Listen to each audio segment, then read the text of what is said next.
আমি বাংলাদেশের রাষ্ট্রের প্রধান আইন কর্মকর্তা হিসেবে মনে করি অতি দ্রুত বাংলাদেশ সুপ্রিম কোর্ট ফাংশনাল হওয়া উচিত, যেখানে মানুষের অধিকার প্রতিষ্ঠার জন্য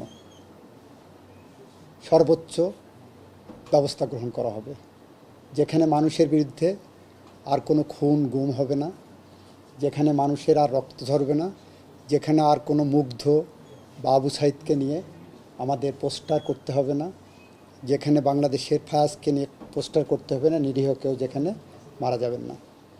এটা হলো আমার কথা। সংবিধান আছে, সাংবিধানিকভাবে এখন পর্যন্ত যা হচ্ছে সব সাংবিধানিকভাবেই হয়েছে। ইভেন আমাদের ওনারাই অ্যাপেলেট ডিভিশন বসে মতামত দিয়েছেন যে প্রক্রিয়ায় সরকার গঠন হয়েছে, এই প্রক্রিয়ায় সরকার গঠনটা সম্পূর্ণ বৈধ। এখানে কোনো সাংবিধানিক ব্যত্যয় নাই, এটা ওনাদের ওপিনিয়নই আছে। এবং আমি মনে করি মহামান্য রাষ্ট্রপতি বা এই প্রক্রিয়ার সাথে যারা জড়িত আছেন তারা যে ওনাদের কাছ থেকে ওপিনিয়ন নিয়েছেন 106 ধারায় 106 অনুচ্ছেদ অনুসারে, এটা সম্পূর্ণভাবেই বৈধভাবেই নিয়েছেন। এখন পর্যন্ত আমি কোনো ব্যত্যয় পাইনি। আর যদি ব্যত্যয় থাকতো আমি হয়তো ওনাদেরকে পরামর্শ দিতাম যে আপনাদের এইটুকু ব্যত্যয় হয়েছে, আমি এখন পর্যন্ত পাইনি।